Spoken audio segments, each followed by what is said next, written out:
kesempatan untuk tentang buku ini dimuatkan di Rewa untuk menyampaikan pengantar. Ya, terima kasih. Assalamualaikum warahmatullahi wabarakatuh.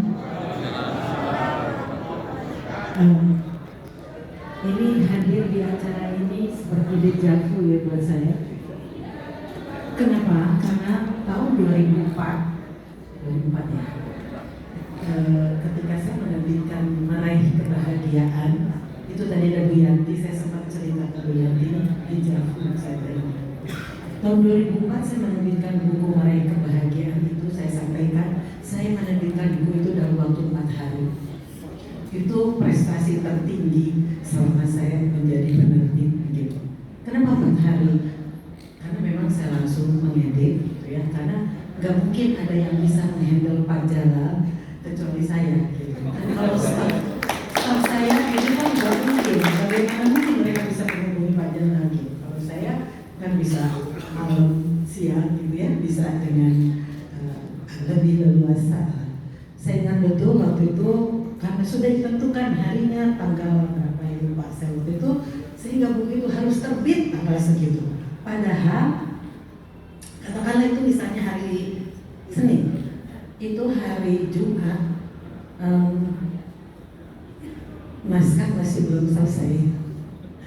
Tapi sudah, karena kalau dulu masih mencetakan offset, jadi file-file duluan, file-file yang pertama sudah selesai, tinggal kata pengantar atau apa, sehingga 4 hari sebelum acara itu saya baru terima naskahnya dari Bapak, kemudian saya kirim ke percetakan, dan akhirnya pada hari H acara itu buku bisa diluncurkan, bahkan dijual, bisa langsung dijual ya, karena itu waktu itu pakai offset bisa langsung cetak bayu. Kali ini berbeda sedikit, tapi tetap ceritanya itu sama, dadakan. Kemarin saya nggak mau cerita, saya nggak enak sama Ustadz Miftah nanti, karena dulu saya nyalahin Bapak gitu ya. Maaf karena saya kenal Bapak itu sudah sangat lama, 2/3 dari usia saya kenal beliau tahun 83. Jadi kedekatannya sudah sangat. Jadi kadang-kadang kami ngobrol itu juga suka seenaknya gitu ya, enaknya Bapak, saya juga enak meledek beliau gitu. Jadi bedanya sekarang ini, saya tadi kemarin ngomong sama Usmif gimana ini, acara diadakan tanggal 22, saya sudah bilang mana naskahnya aja belum selesai, masih dikoreksi oleh beliau. Lalu saya sudah bilang saya sakti, tapi cover sudah siap, cover sudah saya cetak duluan, jadi tinggal isi. Nah hari Kamis malam beliau ke rumah saya bilang, Bu ini naskah yang terakhir, koreksi yang terakhir. Oke, acara Ibu bisa hadir tanggal 22. Oh jadi, jadi Ibu nanti bisa serahkan ini aja Bu, formalitas cover saja di frame seperti yang sudah dulu pernah juga Bu. Oke, Ustaz Miftah ini bukan orang komunikasi, tapi dia lebih jago komunikasinya dari saya. Nggak bilang apa-apa, cuma bilang frame-nya aja gitu ya, frame-nya aja. Oke. Saya terima naskah itu dan saya hari Jumat pagi itu saya langsung waktu itu Kamis malam saya telepon ponakan saya yang direktur percetakannya, saya bilang boleh nggak, bisa nggak saya minta dicetakin 2 eksemplar aja untuk naskah ini, tapi saya kirim naskahnya baru Jumat pada Jumat. Covernya udah ada, oke. Kalau covernya udah ada, oke, bisa. Jadilah kemarin itu saya tongkrongin tuh orang lewat saya sampai Jumatan. Sudah selesai Jumat, sebenarnya harus kirim sekarang karena saya harus bawa besok pagi gitu. Alhamdulillah. Jadi hari Jumat siang jam 2 dikirim, jam 5 sore saya sudah terima bukunya 6 eksemplar. Ini kebetulan dejavu beneran. Dulu dalam tanda kutip saya dikerjain majalah. Sekarang saya kerjain anak. Tapi nggak apa-apa.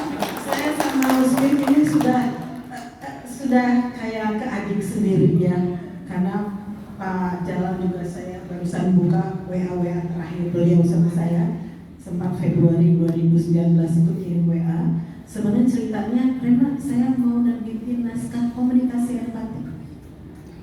Iya Pak, saya bilang oke. Naskahnya gimana? Sudah ada 1 bab, tapi saya tahu persis.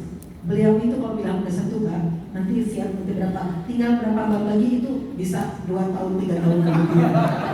Karena kesibukan beliau luar biasa, dan saya sudah biasa siap Pak gitu. Jadi itu 26 Februari 2019. Tapi ternyata saya nggak tahu kalau waktu itu ada kajian filsafat sebagai way of life ini. Bulan Juni 2020 kami komunikasi lagi. Saya baru tahu bahwa ada kajian filsafat itu dan sudah di sesi 10 waktu itu. Dan saya masuk di grup WA-nya, waktu itu ada grup WA-nya kan. Oh ternyata sudah jalan. Terus saya WA Bapak, itu saya lihat ada draft naskahnya. Bagus tuh Pak, tinggal Bapak kembangkan gitu. Bagus ya, coba Bapak kirim lagi. Saya kirim lagi ke beliau. Bagus kan, menarik kan? Iya Pak. Saya aja kalau baca gini mah ngerti, maklum saya dulu gak ikut kuliah filsafat ya.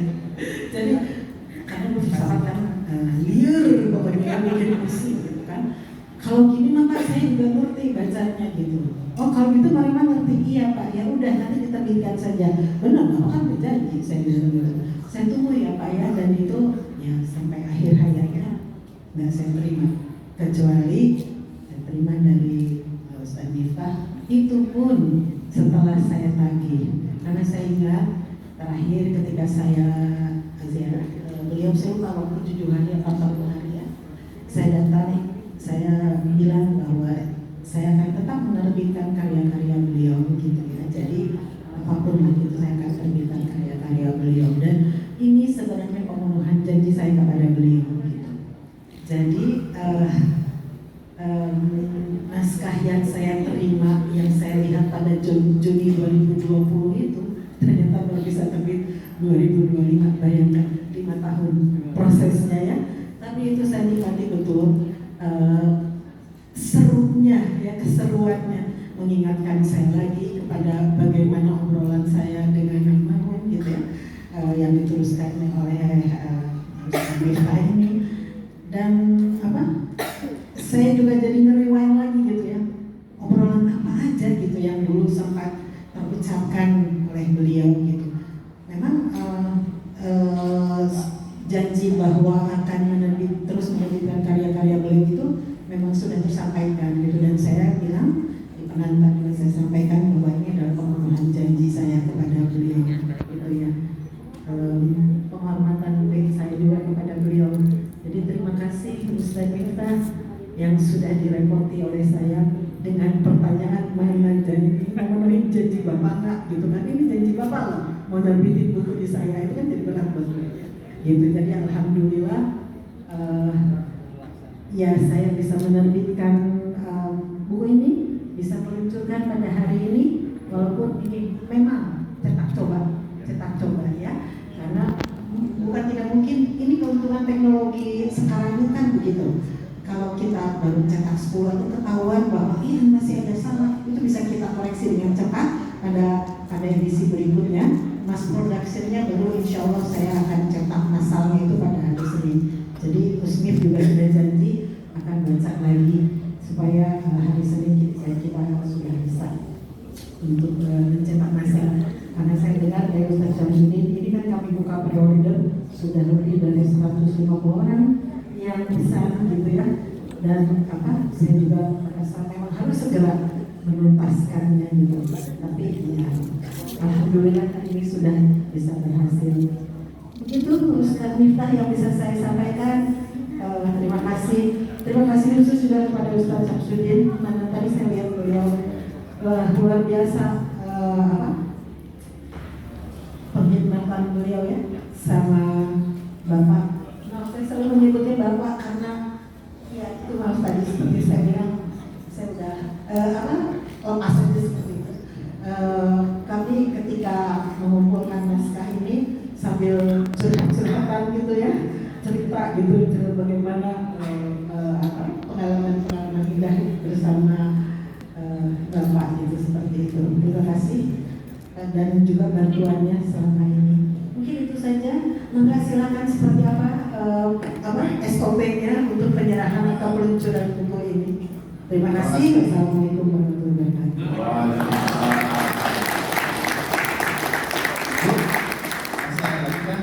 Mas, ya tadi seperti saya bilang saya bawa 5. Dan acara kita sore hari ini terselenggara dengan kerjasama PGSI dan disupport oleh Pak Arif Besimu dan beliau direktur eksekutifnya. Terima kasih sebesar-besarnya. Dimohon berkenan untuk menerima yang pertama. Ini sama sekali belum dibuka bukunya. Adalah Bang Herdi, Pak Dr. Sugi dan Mas Angga. Mohon berkenan untuk menerima secara simbolis bukunya. Tadi ada yang jual ini. Nah, boleh nanti dibuka langsung tanggal Burema, belum tahu juga kualitas cetaknya seperti apa. Jadi lihat. Saya perlu memberikan pembelaan mengapa prosesnya lama 4 tahun. Ada versi pendek dan panjang. Yang mana? Pendek. Yang pendek pembelaannya baca saja nanti di pengantar. Yang panjangnya ya ada di situ. Kita mengapa? Ya. Baik, silakan ya kita berfoto bersama dulu. Ya.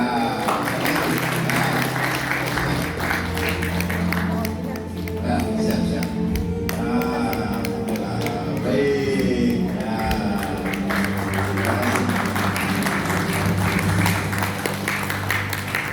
Insyaallah karya-karya beliau akan tetap kita berikan depannya. Wah. Terima kasih. Makasih banyak ya. Silakan. Nah, ini sesi terakhir kita, mungkin mohon izin juga barangkali kita juga cukup sore pada para hadirin. Terima kasih sudah memberikan keluasan waktu. Mohon maaf, Anda ini insya Allah beliau sangat malu ya. Tadi juga sudah kita ngobrol-ngobrol banyak rencana untuk insya Allah kegiatan ke depan. Kita barangkali Bapak ini sampai jam 5.17.00, jadi ada sekitar 12 menit lagi ya. Bang Herdi dan Mas Angga. Saya sudah kontak beliau sebelum ini, jadi mohon dimaafkan beliau sangat suportif untuk kegiatan kita ke depan, untuk acara kita. Direktur Eksekutif Pak Arif Besimu. Silakan. Bismillahirrahmanirrahim. Assalamualaikum warahmatullahi wabarakatuh. Alhamdulillah wassalatu wassalamu ala Ustaz Muhammad, Mas Suki, Mas Herdi, dan Bu Rima, dan Bapak Ibu semuanya yang saya hormati. Perkenalkan, saya Angga Nugroho. Saat ini saya diamanai oleh Yayasan Ahmad Syafi'i Ma'arif menjadi Direktur Eksekutif Ma'arif Institute. Dan tentu saja kita tahu bahwa Ma'arif Institute adalah legasinya Buya Syafi'i Ma'arif, mantan Ketua Umum PP Muhammadiyah dan salah satu dari guru bangsa kita. Dan kita tahu bahwa persahabatan antara Buya Syafi'i Ma'arif dan Kang Jalal, Kiai Haji Zainuddin Rahmat itu sudah berlangsung lama, karena beliau adalah salah satu beliau adalah tokoh-tokoh progresif muslim, pemimpin muslim pada 80, 90 dan setelah reformasi. Dan kita tahu bahwa Buya juga sudah meninggalkan kita, jadi kita kehilangan suluh bangsa kita. Sebelumnya ada Cak Nur meninggal, terus kemudian Gus Dur meninggal, Kiai Zainuddin Rahmat juga meninggalkan kita. Dan terakhir 3 tahun lalu bulan Mei, ini juga bukan bulan kelahiran, juga sekaligus bulan wafatnya Buya Syafi'i Ma'arif. Maka kita kehilangan tokoh-tokoh yang menyuluhi, menyinari bangsa kita, bangsa Indonesia, terutama umat Islam di Indonesia. Ini satu pilihan besar bagi kita, tetapi kita yakin bahwa ulama itu selalu hidup. Yang menghidupkan bukan siapa-siapa, kecuali kita semuanya, dengan cara terus menggali gagasan-gagasannya dan juga terus mewarisi semangat perjuangannya supaya Islam Indonesia menjadi Islam yang progresif dalam konteks keindonesiaan dan kemanusiaan yang universal. Saya teringat ketika saya sekolah kuliah di UI, MUI Sunan Kalijaga. Saya membaca selama teman di Kiai. Nah, jadi dalam pengantarnya itu Kang Jar itu bercerita bahwa beliau itu dulu adalah penganut Madhab Muhammadiyah. Muhammadiyah. Tapi kemudian beliau pada satu ketika itu mencalonkan diri menjadi pimpinan daerah Muhammadiyah di Kota Bandung. Tapi kemudian entah kenapa jamaah atau Pangirin itu tidak memilih beliau menjadi ketua PDM Bandung. Nah, sejak saat itulah kemudian beliau mulai etizal, dan melalui menurut saya itu melakukan pengembaraan intelektual, dan juga saya baca juga bahwa beliau melakukan kritik terhadap Muhammadiyah, misalnya Muhammadiyah itu kering secara spiritual.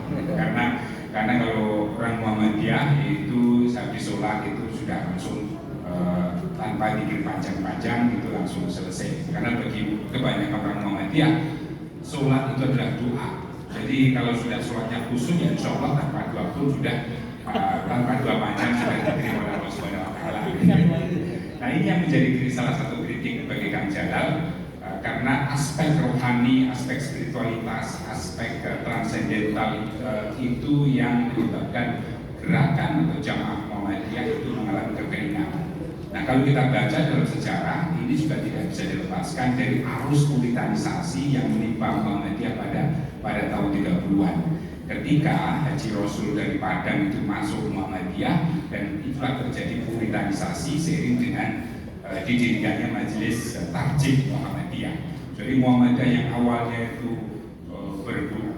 kalau kita baca tulisannya Ahmad Najib Burhain itu sangat terbuka dengan pikiran-pikiran Jawa, pikiran-pikiran Islam dari Timur Tengah, pikiran-pikiran Barat yang membawa modernitas. Tapi pada tahun 30-an ya, Tarjih itu dari 1928 itu terjadi arus puritanisasi. Bermuhammadiyah itu harus bertarjih, berfikih, maka kemudian ada kodifikasi fikih. Nah, ketika Muhammadiyah itu mengalami ideologisasi, maka yang terjadi adalah radikalisasi, sehingga yang terjadi kita lihat pengaruh Muhammadiyah Minang itu cukup besar di Muhammadiyah, sehingga Muhammadiyah kehilangan ruh spiritualitasnya ini. Nah, kemudian ini saya kira menjadi catatan bagi para pemikir-pemikir Muhammadiyah. Salah satu adalah Buya Syafi'i Ma'arif kemudian untuk melakukan revisi gerakan Muhammadiyah. Salah satunya adalah pada tahun 2020 ketika Buya Syafi'i Ma'arif menjadi ketua umum pimpinan pusat Muhammadiyah, beliau melakukan semacam revisi gerakan manhaj bermuhammadiyah, yaitu salah satu yang pertama adalah dengan mengintroduksi dakwah kultural. Jadi Muhammadiyah yang dianggap anti budaya, anti kultur dan sebagainya